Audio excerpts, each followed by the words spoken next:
Ce matin, Dieu m'a mis à cœur un message important pour l'Église.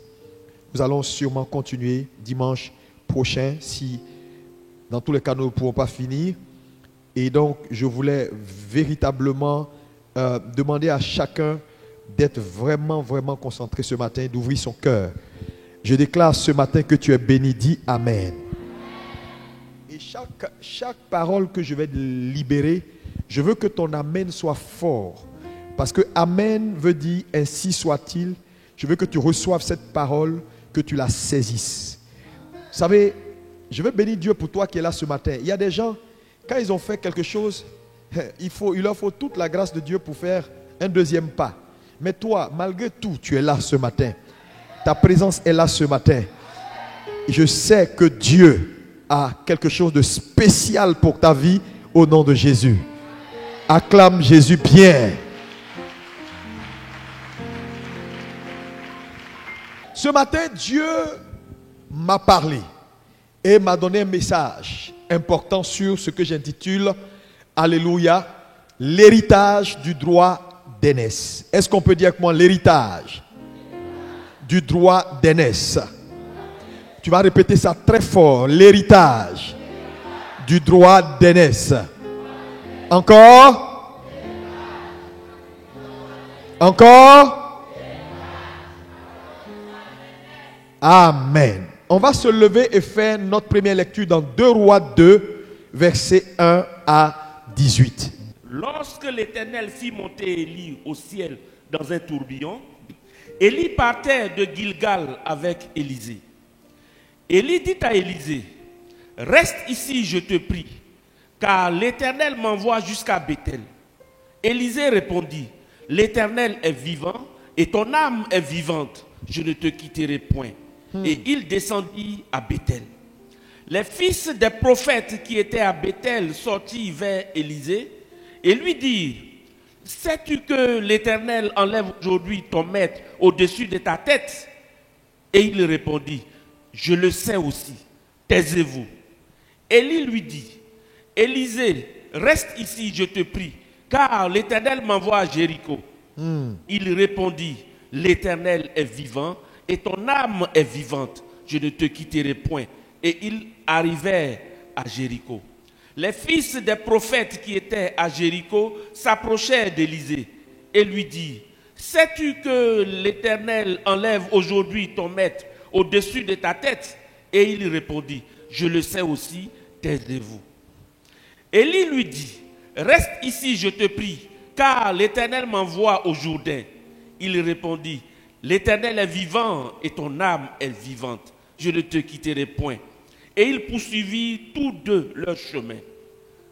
50 hommes d'entre les fils des prophètes arrivèrent et s'arrêtèrent à distance vis-à-vis des deux, s'arrêtèrent au bord du Jourdain. Alors Élie prit son manteau, le roula et en frappa les eaux qui se partagèrent çà et là, et ils passèrent tous deux à sec. Lorsqu'il eut passé, Élie dit à Élisée, « Demande ce que tu veux que je fasse pour toi, avant que je sois enlevé d'avec toi. » Élisée répondit, « Qu'il y ait sur moi, je te prie, une double portion de ton esprit. » Élie dit, « Tu demandes une chose difficile, mais si tu me vois pendant que je serai enlevé d'avec toi, cela t'arrivera ainsi. Sinon, cela n'arrivera pas. » Amen. Amen. Est-ce qu'on peut dire Amen? Asseyez-vous dans sa sainte présence. Ce matin, la présence de Dieu est au milieu de nous. Et ce message que Dieu m'a donné est pour toi. Dis, est pour moi. L'héritage du droit d'aînesse. C'est un message important dans le sens où elle est prophétique et elle est utile pour ces temps dans la fin dans lesquels nous sommes.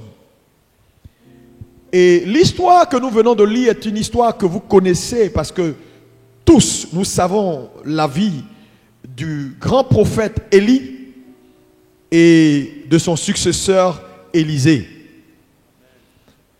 Un jour donc, Dieu décide donc de rappeler Élie. Et donc va instruire Élie de faire un voyage vers le lieu de son enlèvement. Et faisant ce voyage, il va parcourir des étapes qui sont des étapes importantes. Chacune de ces étapes-là est une étape importante. Mais avant cela, revenons à 1 Roi 19 à partir du verset 15 pour voir également un fait qui est important. Lis-moi 1 Roi 19 à partir du verset 15. Oui. L'Éternel lui dit. L'Éternel dit à Élie, va, reprends ton chemin par le désert, oui, jusqu'à Damas. Jusqu'à Damas. Et quand tu seras arrivé, oui, tu oindras Hazaël pour roi de Syrie. Roi de Syrie. Tu oindras aussi Jéhu, fils de Nimshi, pour roi d'Israël. Oui. Et tu oindras Élisée pour prophète à ta place. Pour prophète à ta place, oui. Et il arrivera que celui qui échappera à l'épée de Hazaël, oui, Jéhu le fera mourir. Et celui qui échappera à l'épée de Jéhu, oui, Élisée le fera mourir. Tout ça, c'est une programmation éternelle. Oui, vas-y. Mais je laisserai en Israël 7000 hommes. Oui. Tous ceux qui n'ont point fléchi les genoux devant Baal. Et dont la bouche ne l'a point embrassé. Oui.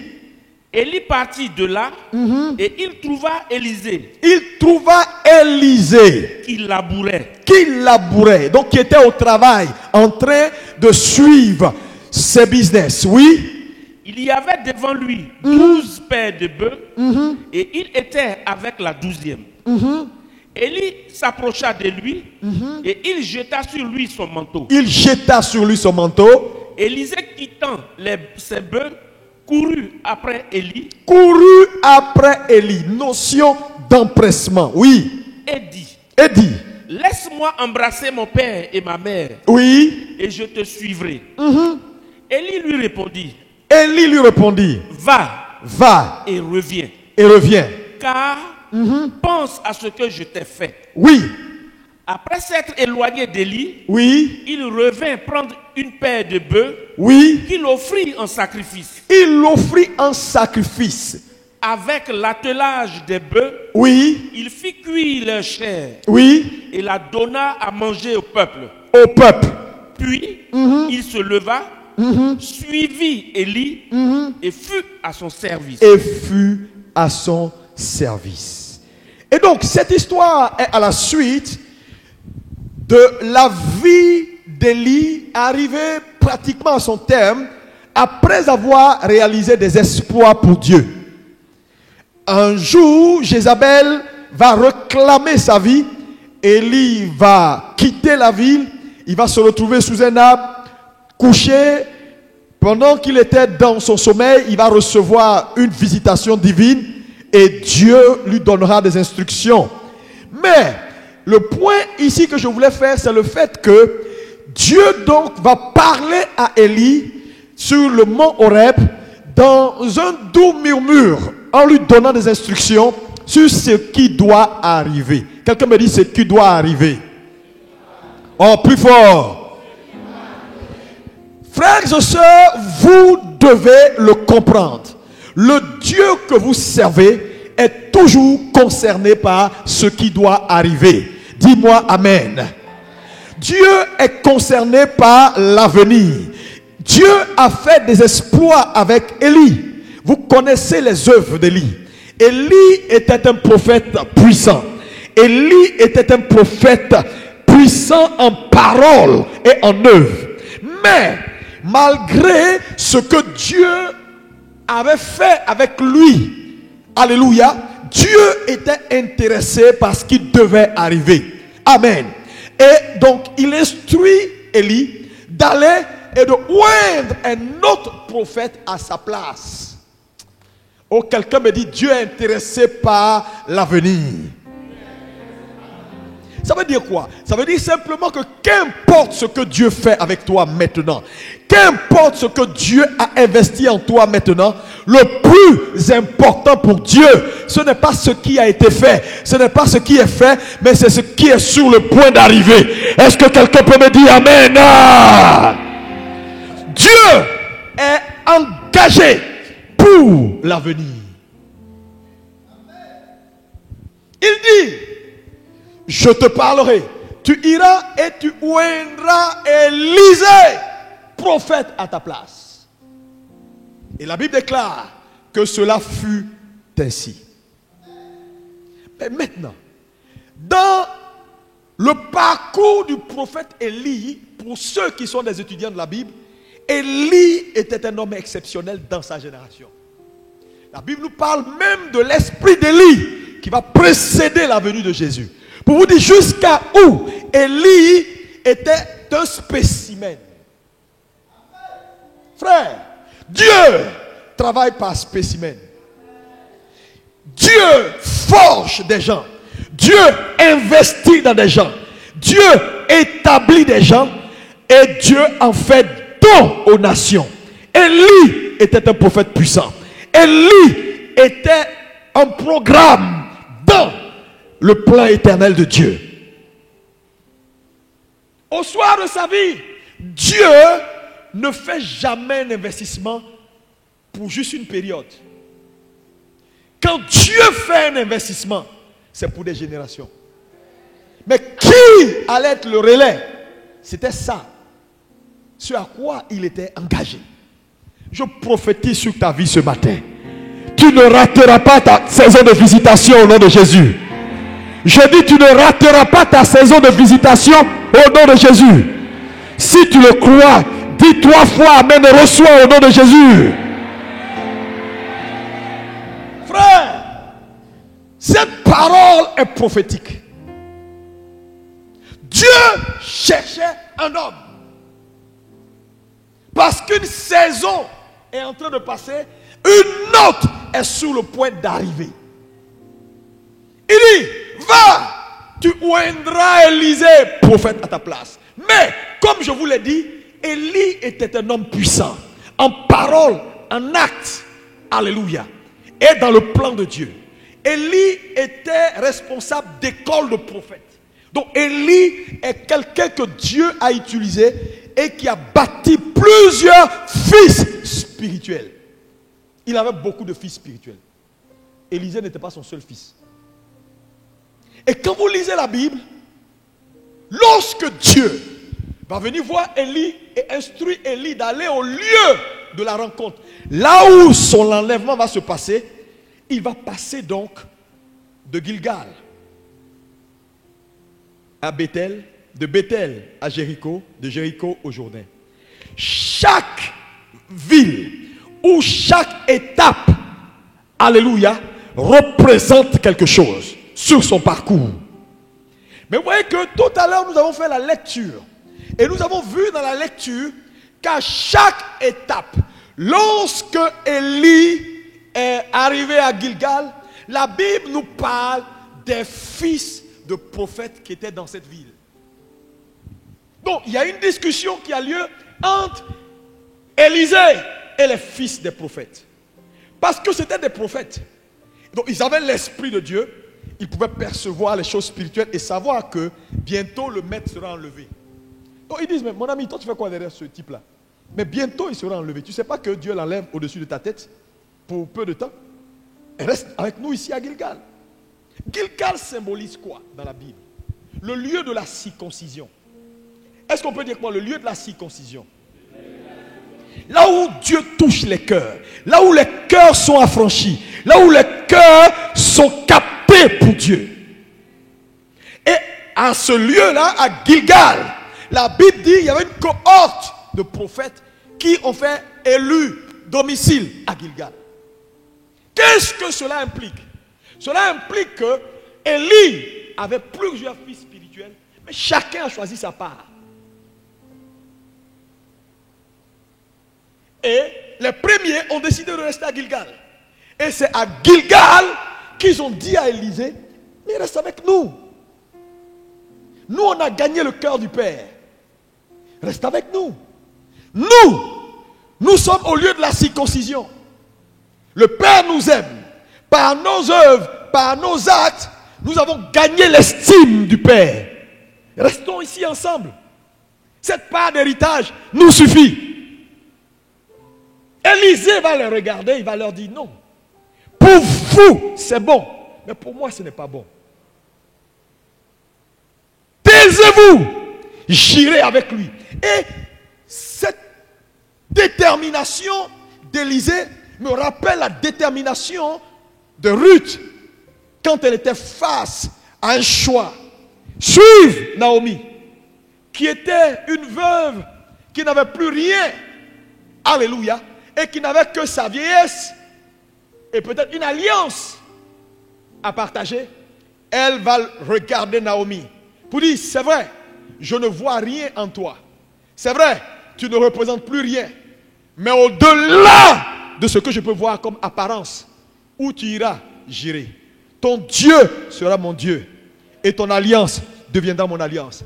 C'est à ce niveau-là, et c'est à partir de là, que la destinée de Ruth a shifté. Parce que Ruth est moabite. Elle n'est pas qualifiée pour entrer dans l'assemblée de l'Éternel jusqu'à sa 10e génération, selon Deutéronome 23. Tout peuple qui sort d'une relation incestueuse ne peut pas avoir part à l'assemblée de l'Éternel. Mais, quand elle pointe Naomi et qu'elle dit, où tu iras, j'irai. Ton peuple sera mon peuple, ton alliance sera mon alliance. Elle shift de sa position, alléluia, de malédiction, de limitation, dans une alliance supérieure. Et donc désormais, la gloire peut la localiser. Je prophétise sur ta vie ce matin, que la gloire de Dieu te localise ce matin au nom de Jésus. Quel que soit ce que tes parents ont fait, quel que soit ce qui les a disqualifiés, ce matin je me tiens sur l'autel de l'Éternel. Parce que tu as accepté Jésus, parce que tu es prêt pour Jésus. Oui, que la grâce de Dieu, la faveur de Dieu te localise au nom de Jésus. Oh, que ton amen soit meilleur que ça. Je te vois changer de position. Ce que tu ne méritais pas, tu commences à le mériter. Ce qui ne t'appartient pas, tu commences à avoir. Pourquoi?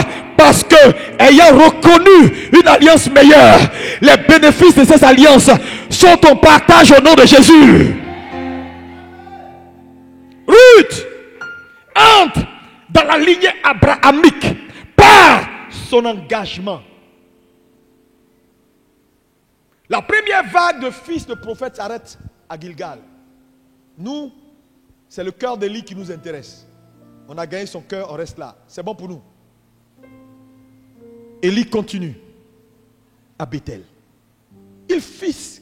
Son fils Élie dit, fils, ne me suis pas. Reste ici. Fais comme tout le monde. Élisée dit à papa, non, l'Éternel est vivant. Mon âme est vivante, je te suivrai. Ils passent de Gilgal. Ils arrivent à Bethel. Bethel, la maison de l'Éternel. Quelqu'un me dit la maison de l'Éternel. Là où les transactions spirituelles, là où le ciel est ouvert. Ils arrivent à Bethel, ils trouvent encore une cohorte de fils de prophètes. Qui dit, mais attends, tu fais quoi à suivre le vieux là? Il s'en va. Nous, on a choisi d'être à Bethel. On a choisi la spiritualité de notre Père. C'est un homme d'esprit. Quand il parle, le ciel s'ouvre. Nous, c'est ce qui nous intéresse. On veut parler, puis le ciel s'ouvre. Nous, on préfère Bethel.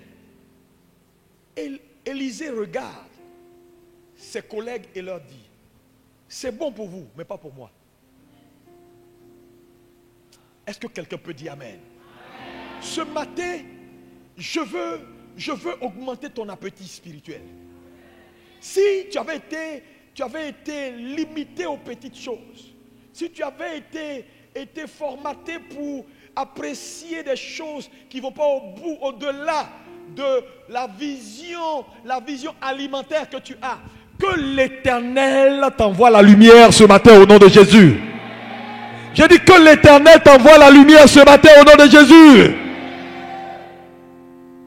Il a dit non, j'irai plus loin. Vous, restez à Bethel. Je n'ai ni besoin du cœur du Père, Je n'ai ni besoin de sa capacité à ouvrir le ciel. Je veux plus. Ils arrivent à Jéricho, le lieu de la délivrance. Le lieu où la parole puissante a la capacité de renverser les murs les plus solides. Le lieu où la main de l'Éternel est puissante. Ils trouvent là également des fils de prophètes qui disent, mais écoute, nous on est là. Hein? Nous, dans tout ce que le Père est, on a récupéré sa capacité à délivrer. Nous là, il n'y a pas de démon qui peut tenir devant nous. Nous on est sauvés. Où on est là, ça va pour nous-mêmes. Est-ce que tu peux rester avec nous? Il dit non. C'est bon pour vous, mais pas pour moi. J'irai. Je vais continuer le voyage. On dit non, le monsieur part. Je veux dire à quelqu'un, il y a plus que ce que tu vis. Il y a plus que ce que tu recherches. Je dis, il y a plus que ce que tu recherches. Regarde ton voisin, dis, voisin, il y a plus que ce que tu recherches. Quitte Gilgal. Dis-lui ça. Quitte Gilgal. Quitte Bethel. Quitte Jéricho. Allons au Jourdain. Oh, dis plus fort. Allons au Jourdain. Le Jourdain, au-delà du Jourdain, c'est là les choses sérieuses se passent. C'est là les choses spirituelles se passent. C'est là les portes spirituelles sur l'éternité sont ouvertes. Frères et sœurs, ce matin, là où la vie t'a déposé par tes choix personnels, par la puissance du nom de Jésus, je te retire, je te retire, je te retire, je te retire, je te retire, et je t'envoie vers ta destinée au nom de Jésus. Power. Il y a des gens dans cette salle.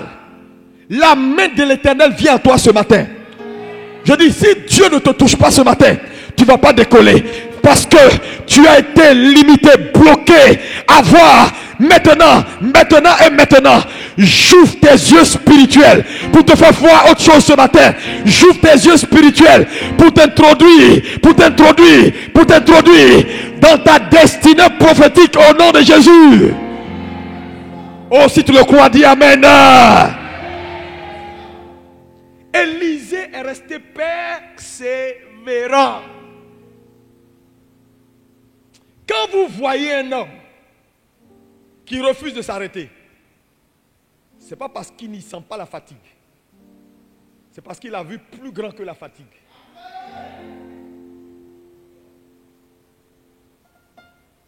Lis-moi Apocalypse 7, versets 16 à 17. Frère, quelque chose se passe ce matin dans le monde des esprits. Si tu es venu là, ce n'est pas pour venir juste t'asseoir pour écouter un message. Ouvre ton esprit. Oui. Verset 16. Ils n'auront plus faim. Ceux qui auront persévéré jusqu'à la fin n'auront plus faim. Ils n'auront plus soif. N'auront plus soif. Et le soleil ne les frappera point. Et le soleil ne les frappera point. Ni aucune chaleur. Car l'agneau qui est au milieu du trône, oui, les paîtra et les conduira aux sources des eaux de la vie. Et Dieu essuiera toute larme de leurs yeux. Et Dieu essuiera toute larme de leurs yeux. Voilà la récompense de ceux qui vont et qui sont persévérants, qui sont prêts à ne pas se contenter du peu, mais à quitter Gilgal, à aller à Bethel, à passer Bethel, à continuer à Jéricho. Je prophétise, là où la vie t'a maintenu, là où tu es bloqué, là où tu es limité, ce matin, allons au Jourdain. Déclare, je vais au Jourdain.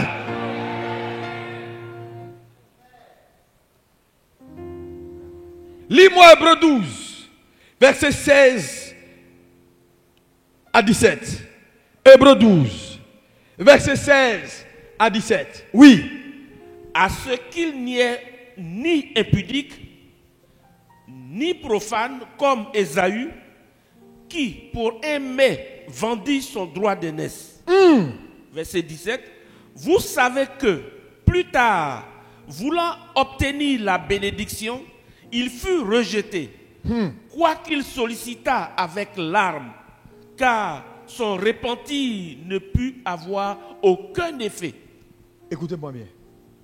Il y a des moments où, dans la vie, on prend des décisions. Parce qu'après, c'est trop tard. La Bible dit, vous savez que, plus tard, voulant obtenir la bénédiction, il fut rejeté. Quoi qu'il la sollicita avec l'âme, car son repentir ne put avoir aucun effet. Donc il y a des moments, quand tu ne prends pas la décision, même ton repentir n'a plus d'effet. Frère, dans cette affaire, il y a Élie, le spécimen, que Dieu veut perpétuer, que Dieu a bâti, que Dieu a établi pour porter un dessein éternel. Il y a Élisée qui a décidé d'être différent dans sa génération. De ne pas être comme tout le monde. Là où tout le monde dit, moi voilà ce qui m'intéresse. Moi voilà où je veux m'arrêter. Frère, Élisée n'était pas le seul fils d'Élie. Les autres étaient où? Ils ont préféré ce que Élie peut leur donner. Ils ont préféré ce qu'ils peuvent prendre en Élie. D'autres ont pris son cœur. Papa même c'est suffisant. D'autres ont pris sa capacité à ouvrir le ciel. Ah, moi, papa, quand j'opère comme lui. D'autres ont pris, oui, sa capacité, oui, à avoir une parole puissante, à libérer les captifs. À moi, dans ce domaine-là, je suis comme papa. Mais Élisée a regardé tout ça et il a dit, mais ça ne peut pas être ça. Parce que quand Dieu fait une œuvre, ce n'est pas l'œuvre, c'est ce qui est après l'œuvre. Dieu est toujours intéressé dans l'avenir. Qui va être le porte-flambeau? C'était ce qui brûlait dans le cœur d'Élisée. Parce que dans la vie, il n'y a que 2 générations d'hommes. Ce qu'on appelle la génération Ésaü et la génération Jacob. Quels sont les gens de la génération Ésaü? Quand vous lisez la Bible, vous connaissez l'histoire d'Ésaü. Ésaü et son frère jumeau sont nés du même ventre. Et tant dans le cœur, dans le ventre de leur mère, le Seigneur prophétisa à Rebecca pour dire, dans ton sein, il y a 2 nations. Mais la petite nation va dominer sur la grande. Ce n'est pas une injustice. Quand Dieu parle, il a vu la fin avant le commencement. Ce n'est pas Dieu qui détermine. C'est parce qu'il voit la fin avant le commencement qu'il dit ce qui sera la fin au commencement. Les enfants naissent de Rebecca. Et un jour, voilà papa Isaac, respectant la coutume, qui dit ceci, que le droit d'aînesse revient au plus grand. Appelle Ésaü. Appelle Ésaü pour dire, Ésaü, fais-moi un main, et puis, voilà, je te bénis, je te donne le flambeau. Et plus tard, nous savons que ce qui arrive, c'est que c'est Jacob qui prend le flambeau. Mais avant ça, il y a une scène importante qui est révélateur des 2 générations. La génération d'Ésaü, c'est ceux qui n'ont pas d'égard pour le droit d'aînesse. Parce que n'oubliez pas qu'un jour, il arrive devant Jacob et il dit à Jacob, attends, tu n'as rien à manger là, moi j'ai faim. Est-ce que tu peux me donner ce que tu as, ta bénédiction présente? Moi je te donne mon droit d'aînesse. Je n'ai rien à foutre avec ça. Ah! Jacob qui est un homme spirituel, qui comprend que Dieu n'est jamais intéressé par le présent mais par le futur, accepte de faire quoi? De perdre ce qu'il a présentement pour bâtir demain.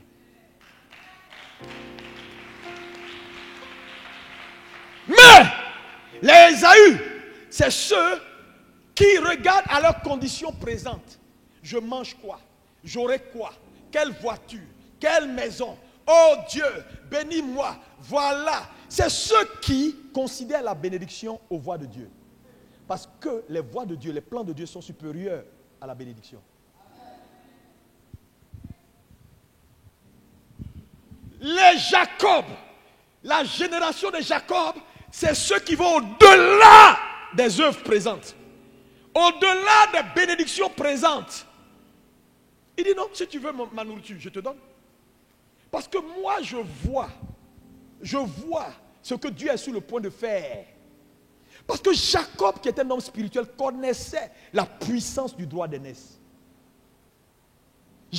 Ésaü était un charnel, comme plusieurs chrétiens. C'est ce qu'il va manger, c'est ce qu'il va avoir. ce que Dieu va lui donner, ce que le papa va lui donner, le salaire qu'on va lui donner à l'église. Non, non, quand il vient à l'église, il est là pour ce qu'il peut prendre. À venir d'église, ce n'est pas son problème. L'église se remplit, ce n'est pas son problème. Il y a du monde qui est converti, ce n'est pas son problème. À la fin du mois, on n'a qu'à donner son salaire. Les plans ne sont pas sa priorité. Ce qu'il va prendre, c'est sa priorité. Ce matin, je ne sais pas dans quelle génération tu te situes. Je ne sais pas dans quelle génération. La génération des Ésaü. Ceux qui, comme les fils des prophètes qui sont restés dans les autres villes, refusent de faire le sacrifice, refusent de payer le prix. Mais regarde à leurs conditions présentes ce qu'ils peuvent gagner. Papa m'a donné une voiture en héritage. J'ai pris la façon dont papa parle. J'ai pris sa capacité de prêcher avec force. C'est ce qui m'intéresse. Les Jacob, ce sont ceux qui sont prêts à donner leur substance présente pour leur vision future. De se priver du présent pour gagner l'avenir. Tu es dans quelle génération ce matin? Quelle génération? Quelle est ta génération? Regardez aujourd'hui nos églises. Regardez aujourd'hui les ministères. Jésus va revenir. Frère, est-ce que vous savez, regardez aujourd'hui l'église universelle, le nombre d'églises qui ont raté leur temps de visitation. Pourquoi? Parce que les ministères sont remplis d'une génération Ésaü. Des gens qui poursuivent leurs ambitions personnelles au profit des desseins éternels de Dieu. Des gens qui sont prêts à vendre leurs droits d'aînesse parce qu'ils n'ont aucune spiritualité pour comprendre qu'un droit d'aînesse va au-delà de ce qu'ils peuvent penser. Toi, Isaïe, tu te mets devant ton petit frère pour dire oui, s'il veut prendre, il n'a qu'à prendre. Tu vas foutre quoi avec ça? La Bible dit, même au jour où il en a eu besoin, son repenti n'a pas eu d'effet. Je prie ce matin que ton repenti, tu n'arrives pas à un point dans ta vie où ton repenti n'a plus d'effet. Ça veut dire que le jugement de Dieu est scellé. C'est dangereux. C'est pourquoi je disais, il y a un temps pour devenir mature. Il y a un temps pour prendre des décisions. Il y a un temps pour comprendre que l'affaire là me dépasse. Je disais tout à l'heure, j'ai dit, vous savez, si c'est moi seul, avec ma femme et mes enfants, non, je n'ai pas besoin de faire tout ça. Je n'ai pas besoin d'être partout, courir ici. Je n'ai pas besoin. Je vais manger, je vais dormir. Je vais avoir maison, je vais avoir voiture. Tout ce qu'un homme normal peut avoir. Si c'est nous trois ou nous six là, il n'y a pas de problème dedans. Mais si vous nous voyez courir et faire ce qu'on est en train de faire, c'est parce que ça nous dépasse. Il y a des frères ici qui n'ont pas le droit d'échouer. C'est des multitudes qui ne vont pas voir la lumière. Arrête d'être égoïste. Sors de cette génération de fils de prophètes qui ne voient que leurs intérêts, qui ne voient que ce qu'ils peuvent prendre. Et le plan de Dieu. La preuve, regardez, quand on dit prions pour la Côte d'Ivoire, ça intéresse qui? C'est trop lointain. Prions pour la Côte d'Ivoire. C'est pas. Non, pasteur, on peut bombarder pour délivrance familiale. J'ai des liens là. C'est ça qui l'intéresse. Plan éternel de Dieu pour la Côte d'Ivoire. Il va foutre quoi avec ça? Frère, Dieu est intéressé par ses plans éternels. Ces plans te dépassent. Tu es juste un individu, juste assez infime, minime dans le plan. On ne va pas faire le focus sur toi. C'est une perte de temps. Quand tu as capté le plan éternel de Dieu, tu deviens la cible de Dieu. Je répète, quand tu as capté le plan éternel de Dieu, tu deviens la cible de Dieu. Élisée a compris que non, l'affaire là va plus loin que ça. Le monsieur qui s'en va là, c'est une institution. C'est un spécimen. On dit de Jésus que l'esprit d'Élie va le précéder et alors ce sera la fin. Ce n'est pas n'importe qui. Il faut que Dieu trouve un porte-flambeau. Pas quelqu'un qui s'est assis à Gilgal parce qu'il a eu quelque chose. Pas quelqu'un qui s'est assis à Bethel parce qu'il a eu quelque chose. Pas quelqu'un qui s'est assis à Jéricho parce qu'il a eu un petit miracle. À un moment donné, Élie dit à Élisée, tu fais trop d'efforts. Je dis, un vrai leader ne va pas te caresser dans le sens du poil. Un vrai leader, il va s'opposer à toi jusqu'au bout pour que le meilleur de Dieu sorte. Il dit à Élie, non! À Élisée, non, non, retourne. Élisée dit, je ne retourne pas. Il y a des désobéissances qui sont utiles. Quand Naomi dit à Ruth, je ne suis pas d'accord, et qu'elle dit, d'accord ou pas, on est ensemble. Ça veut dire que cette désobéissance-là, c'est une désobéissance qui a vu le plan au-delà des œuvres présentes. Ça devient une obéissance. Que Dieu te délivre ce matin au nom de Jésus. Je dis que Dieu te délivre ce matin au nom de Jésus. Mets tes deux mains sur ta tête. Dis, Seigneur, délivre-moi ce matin au nom de Jésus. Et introduis-moi dans la génération des Jacob. Les hommes de vision, les hommes de destinée, au nom puissant de Jésus. Trop de gens poursuivent leurs ambitions. Ce n'est pas ton ambition, il faut poursuivre. Dieu veut quoi et Dieu dit quoi. Arabos, les brakatarebouri makatapari ababos.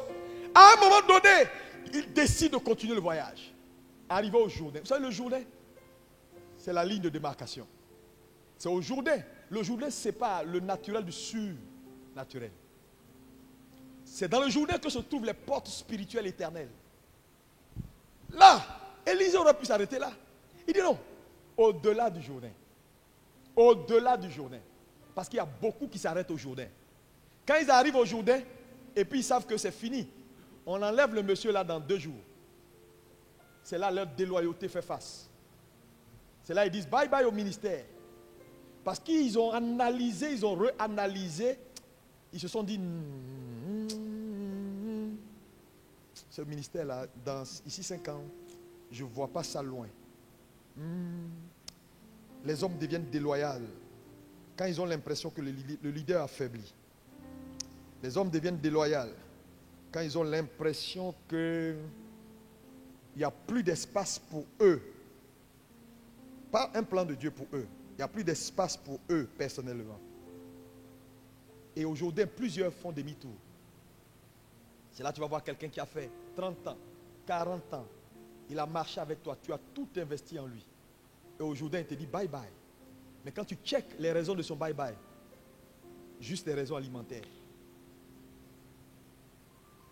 Juste des raisons alimentaires. Parce que les gens ne connaissent pas Dieu. Dieu bâtit par spécimen. Ouais. Ouais. Ouais. Ce matin, ce message n'est pas pour ABMC, c'est pour l'Église universelle. Tu me regardes, toi, tu me regardes. Tu es arrivé au Jourdain. Tu as fait beaucoup d'efforts. Va au-delà. Va au-delà. L'affaire là te dépasse, va au-delà. Ce n'est pas une affaire de ta chose, va au-delà. Parce que sinon tu vas te perdre à jamais. Parce que même un lion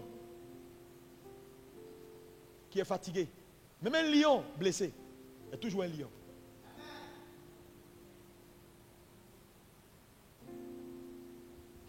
Les fils spirituels des lions ont commencé à rire. On te parle, tu n'écoutes pas, non. Il faut continuer. Continue seulement. Nous, on est tranquille. Hein? Moi, je viens de construire 3 chambres salon à Gilgal. L'autre dit, non, non, non. Moi, j'ai établi même ministère international des tueurs des géants, Jéricho.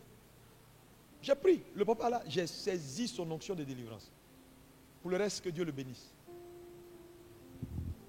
L'affaire là te dépasse. Tu as un plan éternel. Mais ici, le point important, c'est que l'élection d'Élisée n'est pas le fait de la prophétie qu'on a lue dans 1 Roi 19. Non. Dieu a vu la fin. C'est pourquoi Dieu a déclaré ça. Parce que je vous dis, Dieu te connaît.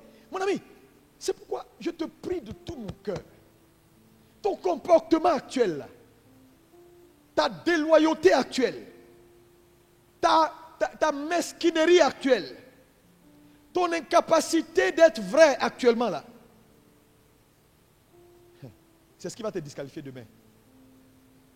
Oui. Dieu se fait souvent une idée éternelle des gens en situation ordinaire.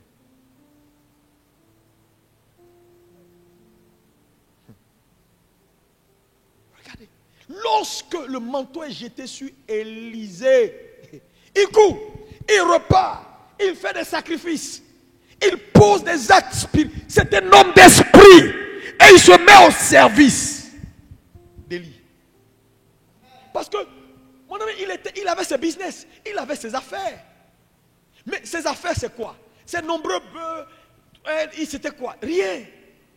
Quand on décrit Élisée dans la Bible, on dit d'Élisée, celui qui versait de l'eau sur les mains d'Élie. Voilà l'image que la Bible nous donne. Ce matin, je suis venu mettre dans ton cœur la pensée éternelle de Dieu. Dieu a des plans qui te dépassent. De temps en temps, arrête-toi à être sujet de, oui, que ma femme ait un triplé, que mes enfants aient leur bac, que ma voiture soit changée, pour que le monde sache que je sers le Dieu Tout-Puissant qui change les voitures. Arrête ça. ABMC va où? Seigneur, que le plan éternel de cette église, ça te dépasse. Il y a combien de gens qui prient par rapport à ça? Seigneur, ça ne peut pas être normal. Tu ne peux pas nous bâtir une cathédrale pour qu'elle soit vide. Tu as sûrement un plan. Fais-moi un flash, s'il te plaît, Seigneur. Il y a combien de gens qui prient pour ça? Ce n'est pas leur problème. À la limite, ils ne viennent même pas à l'église. Ils viennent quand il y a des choses qui les intéressent. Quand il y a des programmes, ok, il paraît qu'il y a un gars qui est venu, il fait descendre le feu, non, j'arrive. L'église marche, ça marche. Ils s'en foutent. Pourquoi Dieu a mis cette église là où elle est? J'ai rencontré un pasteur avec qui on est rentré à Accra. Il me disait, pasteur, tu ne me connais pas, mais c'est un pasteur qui a beaucoup d'influence. Il dit, quand vous avez commencé à construire la cathédrale, j'habitais à côté. C'était mon lieu de prière. J'allais là-bas de temps en temps pour prier. Tu ne peux pas imaginer sans me connaître ce que la construction de cette cathédrale a fait dans mon ministère et ce que je suis aujourd'hui. Je viens te voir. Vous croyez que Dieu nous a mis là parce qu'il n'avait rien à faire? Dormez. Dieu cherche des hommes ce matin. Dis, me voici, envoie-moi. Lève la main droite. Encore. Encore plus fort. Oh, plus fort que ça. Oui. Esaü dit, droit d'aînesse, je m'en fous. Mais c'est quoi un droit d'aînesse? Lis Deutéronome 21, à partir du verset 15. Suivez, vous allez voir ce que c'est qu'un droit d'aînesse. Deutéronome 21, à partir du verset 15.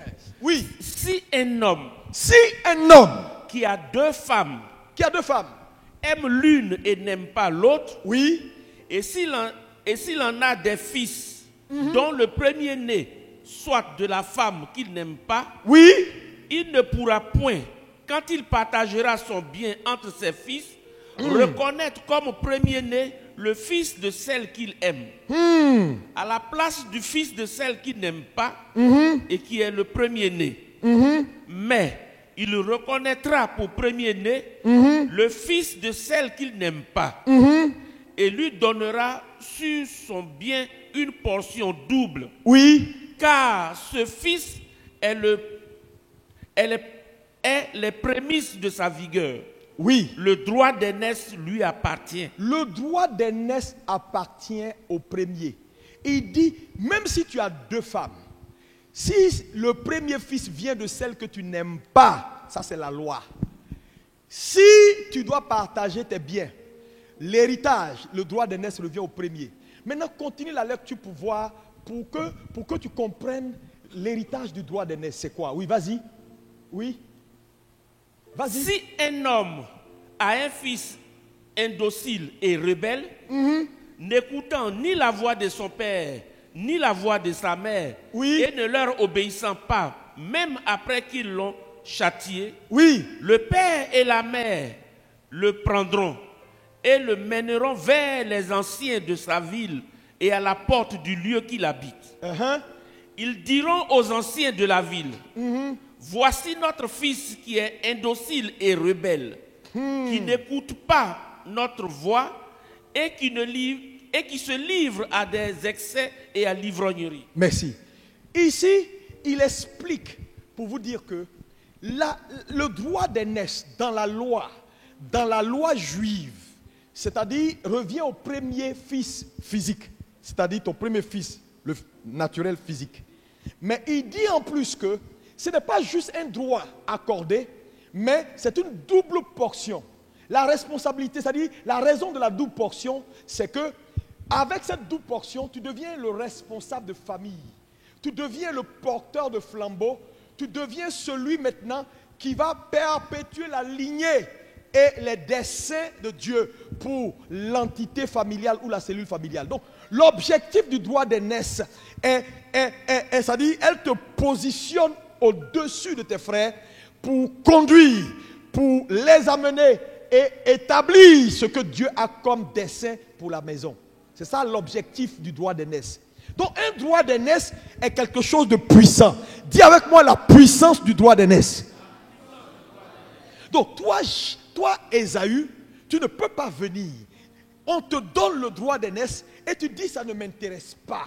C'est-à-dire, c'est une façon de dire, Dieu, tu n'as pas été suffisamment intelligent pour faire de moi le premier parce que vos histoires là, ça ne m'intéresse pas. Et je vous le dis, beaucoup de chrétiens ne sont pas intéressés par les plans éternels de Dieu. Il y a des chrétiens dans cette salle. Les histoires de prier pour les nations, être le flambeau que Dieu va utiliser pour amener les gens à voir la lumière, ce n'est pas ça sa priorité. Frère, nous nous comportons chaque jour comme Ésaü. En vendant nos droits d'aînesse. Quand Dieu te dit, les 40 jours de jeûne de prière arrivent, sois la sentinelle de ta maison, sois la sentinelle de ton quartier. Quel quartier? Ton affaire, tu balances ça du revers de la main. Moi, pendant les 40 jours, c'est moi, mon fils, ma fille, ma femme, nous 5, personne d'autre. Dieu te regarde et il ne sait pas qui envoyer. Qui enverrai-je? Qui enverrai-je? Qui enverrai-je? Qui enverrai-je? Dieu cherche toujours des gens qui vont envoyer au-delà d'eux-mêmes.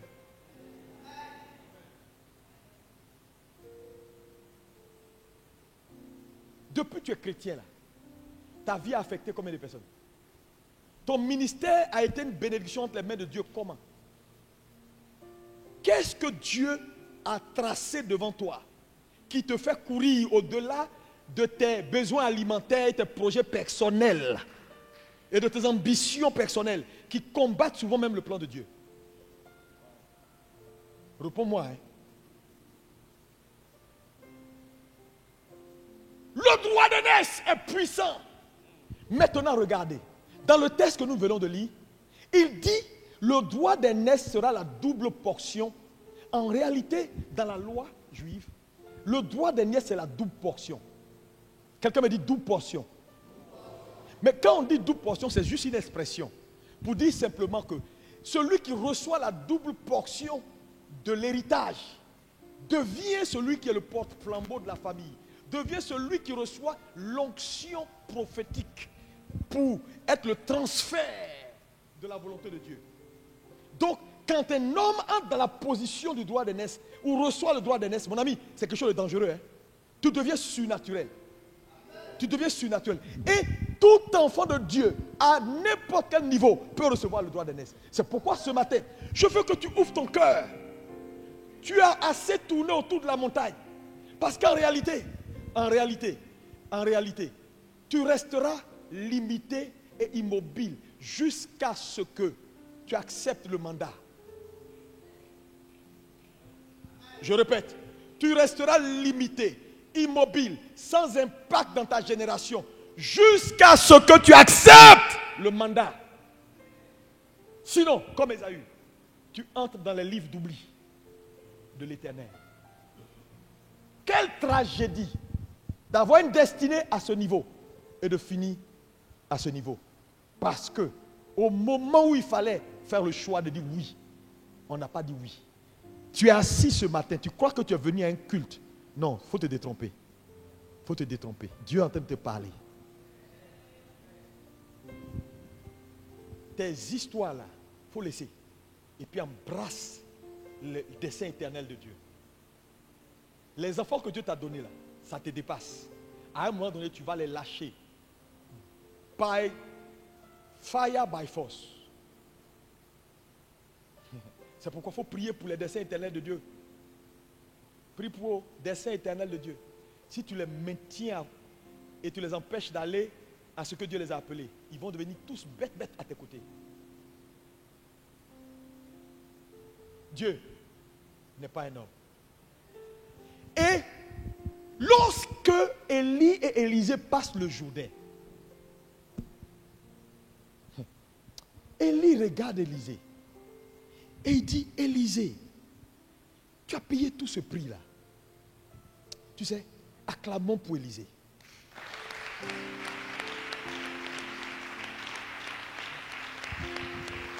Sa détermination, c'est un homme déterminé. Sa capacité à voir dans le naturel le futur, c'est un homme clairvoyant. Sa capacité à saisir les voies de Dieu, c'est un homme spirituel. Je prie, est-ce qu'il y a dans cette salle des Élysées, si tu fais partie de ces Élysées, lève la main droite et dis, Seigneur, me voici, envoie-moi.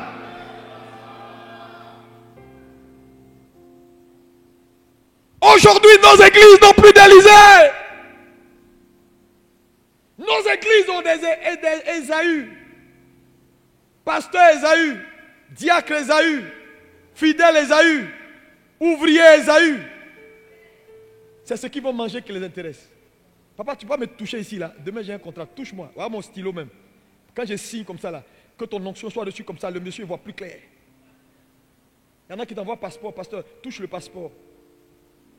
Je veux voyager, touche le passeport. J'ai mis... Quand quelqu'un vient te voir, pasteur, il faut que tu pries pour moi. J'ai été victime d'un vol. Vol? Oh, pasteur, 25 millions. J'ai mis ça dans un coin parce que je veux aller sur Paris, m'installer. Je souffre ici comme ça, tu as 25 millions. De prier pour que tu reçoives ton argent. Ok. Seigneur, que son argent revienne à lui. Mais derrière mes paroles, que l'argent ne revienne plus jamais.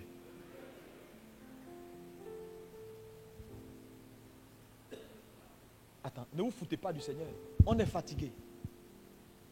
Élie regarde Élisée pour dire, Élisée, tu as payé autant de prix. Bon, ok. Dis-moi ce que je peux faire pour toi.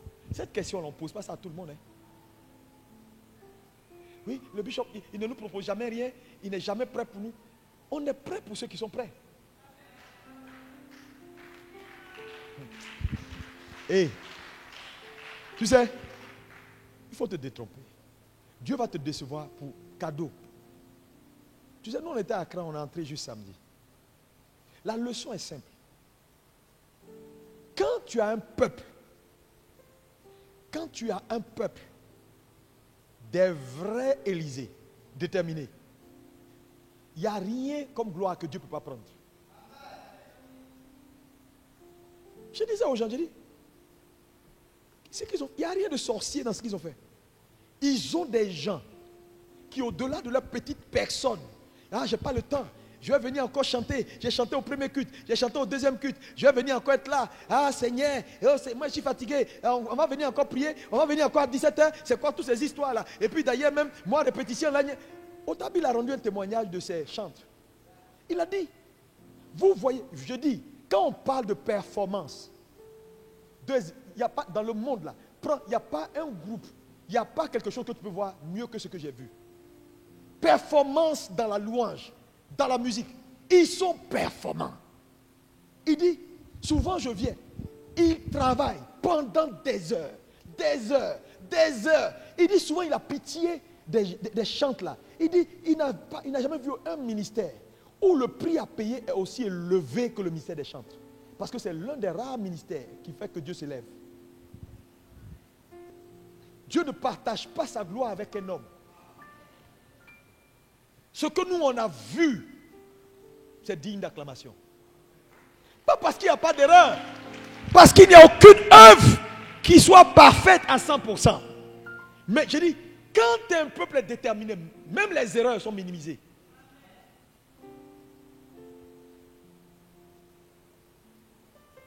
Je dis, le dernier jour, ça fait peur. Souvent, on te demande, est-ce qu'il y a trop de monde? Est-ce que les choses ne vont pas tomber? Je dis, il y a trop de monde. La performance, la détermination d'un peuple, est-ce qui attire? Et tu sais, après il m'a reçu avec le bishop Tudor Bismarck, dès qu'on a fini, ils étaient en train de manger, on a dit, ah, le bishop est là, ils ont laissé la nourriture, ils sont venus me voir. Ils m'ont mis à genoux. Ils ont commencé à prier pour moi.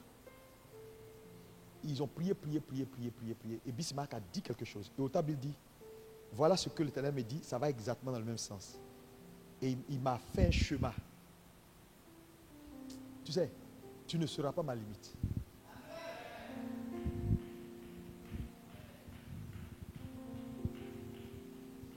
La faiblesse d'une œuvre, c'est l'incapacité de voir de son peuple.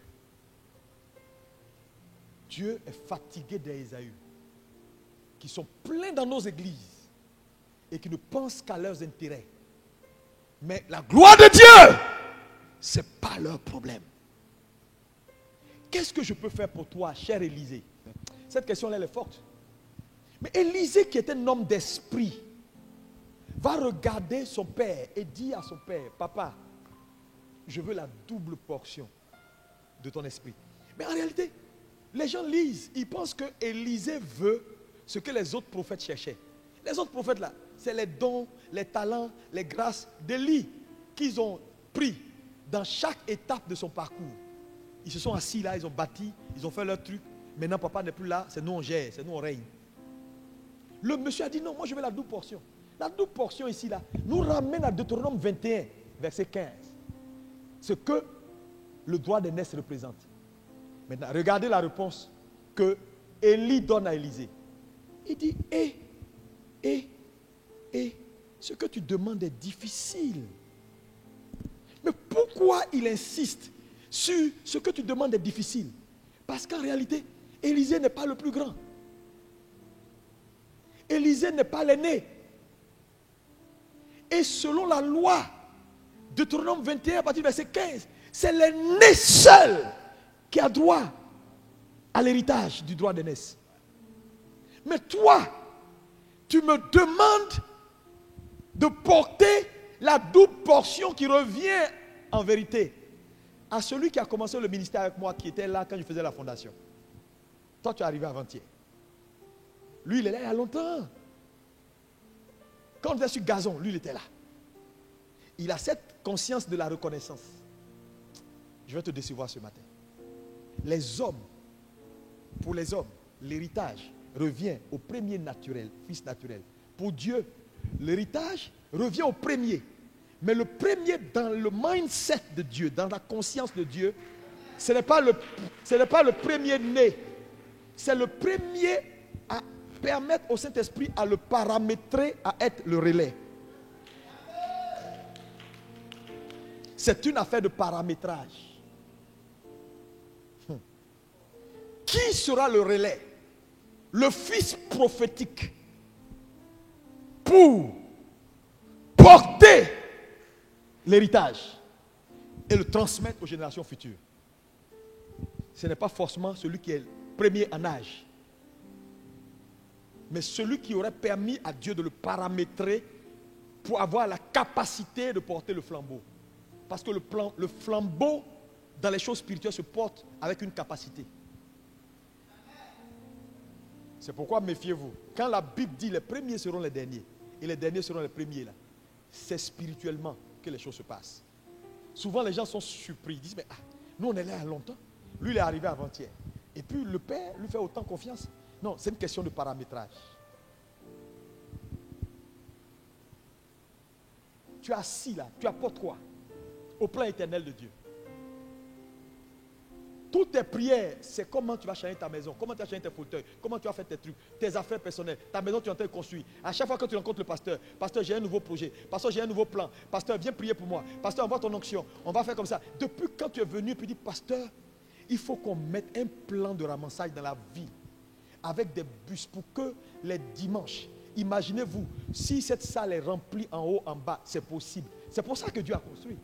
Dieu ne bâtit pas, ne crée pas d'espace pour qu'elle soit vide. Ça n'existe pas. Si on est là, c'est parce qu'on n'a pas encore décidé. Le problème, c'est que Dieu cherche toujours des fils pour faire courir la vision du Père. Le Père capte la vision. Il devient une institution. Et les fils prennent l'institution et la multiplient et la rendent forte.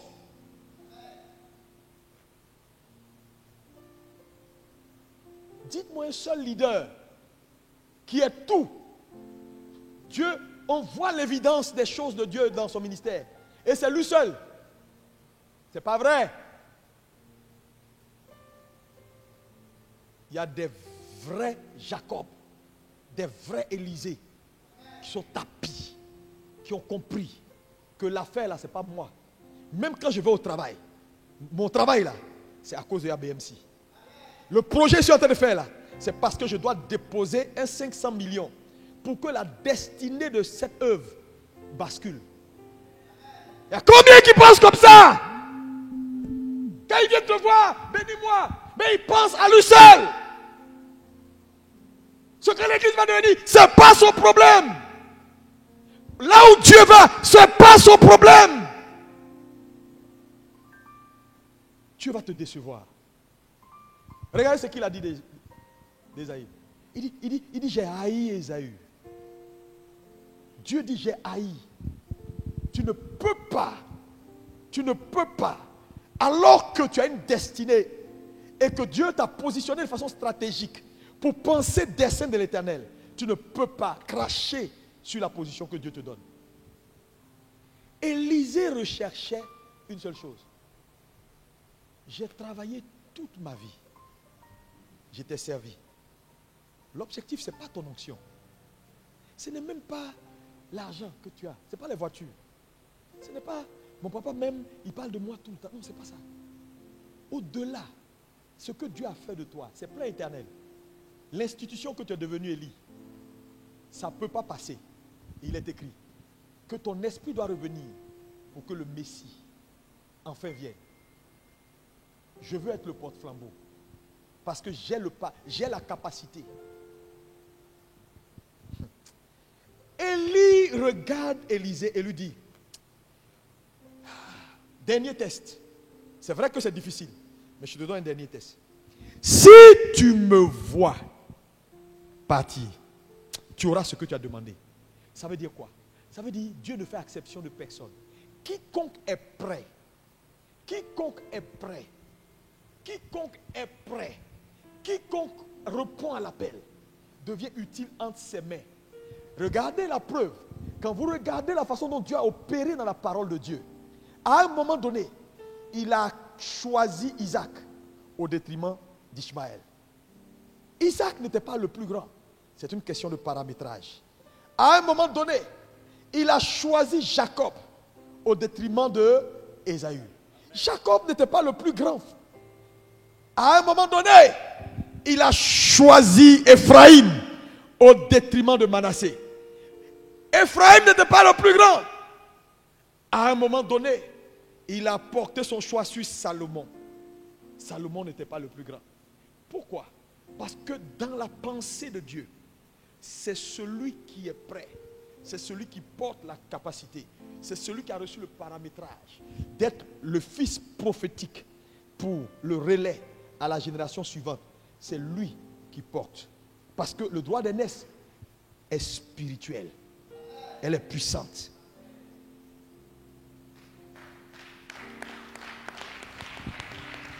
ce matin, qu'importe là où tu es, Dieu veut te donner le droit d'aînesse.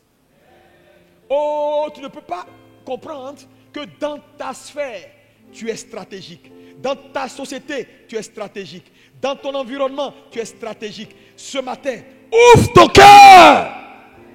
Tu verras la gloire de Dieu. Oh, quelqu'un me dit Amen. Dis Amen et reçois. Dis Amen et reçois.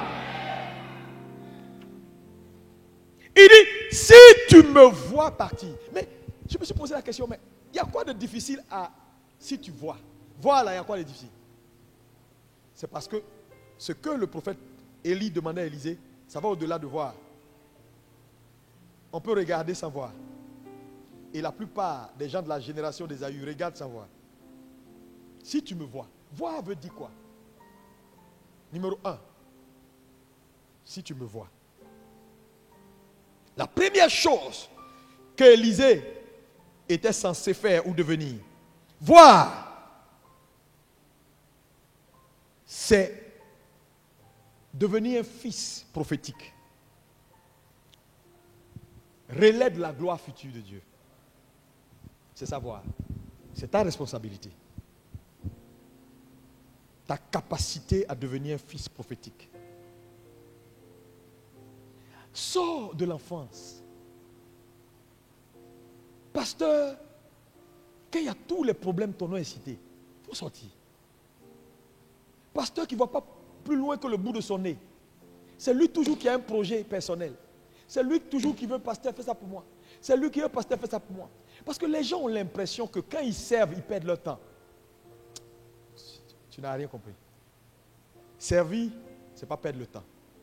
Servir, c'est gagner du temps. Parce que servir te met en position de soumission à une autorité. Donc, les hommes qui savent servir, quand ils commencent leur service, et leur vrai service, ils ont perdu peu de temps. Parce que pendant leur service, ils étaient sous autorité. Donc, tous les coups là, ce n'est pas eux. C'est l'autorité qui prend le coup. Et quand ils arrivent maintenant à leur temps de révélation, ils sont beaucoup plus frais. Servir, ce n'est pas perdre du temps. Non. Regardez tous les collègues d'Élisée. Ils sont entrés dans l'anonymat.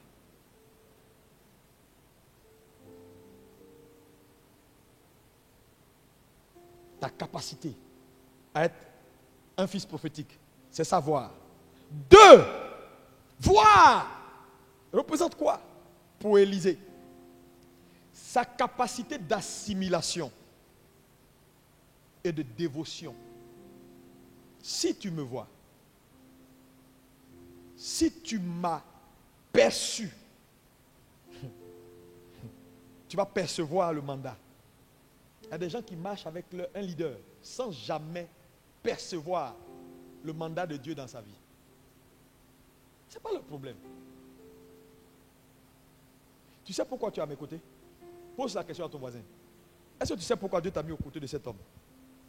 Demandez-vous s'il vous plaît. Pose la question à ton voisin. Tu sais pourquoi tu es à ABMC à côté de cet homme? Ça va au-delà de tes ambitions personnelles. Ta capacité de percevoir. Souvent, je suis assis, je regarde le docteur au tableau. Je l'observe. Je le fixe, je le fixe, je le fixe, je le fixe, je le regarde, je l'observe dans tout ses réflexes, comment il réfléchit, comment je l'observe dans tout. Et Dieu envoie mes yeux au-delà.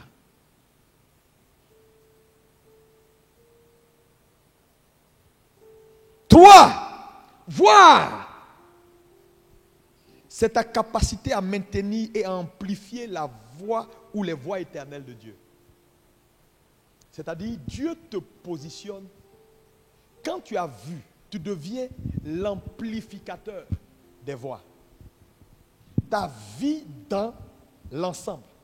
Parce que n'oubliez pas que le droit d'aînesse, quand il est donné, ça fait de toi l'aîné même quand tu es le plus petit, ça te donne le potentiel, parce que tu as la double part, pour t'occuper des veuves, des femmes, pour gérer la famille, pour rassembler la famille, et pour t'assurer que ce que Dieu a dit s'accomplisse. Donc, le droit d'aînesse donne une capacité. Donc, à un moment donné, quand tu deviens ou tu te positionnes, tu te paramètres pour être le choix, le porte-flambeau, ta capacité d'amplification augmente. C'est-à-dire, quand tu entres dans une vision donnée, par exemple, on dit, il y a une croisade à faire. Dès que tu apparais, tout se met en mouvement. Parce que celui qui porte l'onction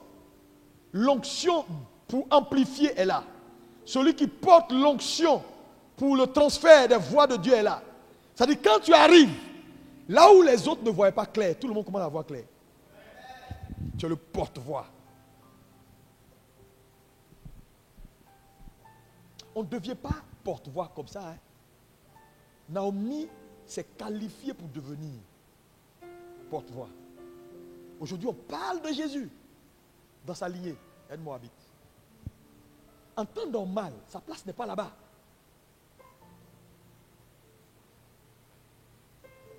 Qui t'a dit c'est fini? Ce matin, tu peux prendre une décision. 4. Voir. Si tu me vois partir, c'est participer activement à l'accomplissement de l'héritage. Tu deviens un catalyseur de l'héritage. Tu penses héritage. Tu penses héritage. Tu penses ce que Dieu va faire. Tu es un catalyseur. Tu ne te lèves pas pour dire, pendant 2 semaines, tu ne viens pas à l'église et puis tu t'en fous. Pendant 3 semaines, l'œuvre de Dieu, non. Même quand tu t'absentes, tu t'inquiètes. Parce que tu deviens le porte-voix, le porte-flambeau. Tu t'assures que les choses marchent. C'est ça, si tu me vois. 5, enfin, ta capacité de voir, c'est ta capacité à augmenter. C'est augmenter ta capacité à porter le flambeau. Ça veut dire quoi? Sur toi, il n'y a pas de discussion. Tu deviens un homme de potentiel. Tu as la capacité. Quand on te voit, tu n'es pas une feuille morte. Tu sais, il y a des gens, tu peux les prendre pour dire c'est lui. Mais quand les gens le pèsent, on sait qu'ils ne pèsent pas. Mais il y a des gens, quand Dieu les pointe, il n'y a pas de débat. Le gars là, il a le potentiel. Je prie que quelqu'un ne quitte pas quelque part pour venir te supplanter.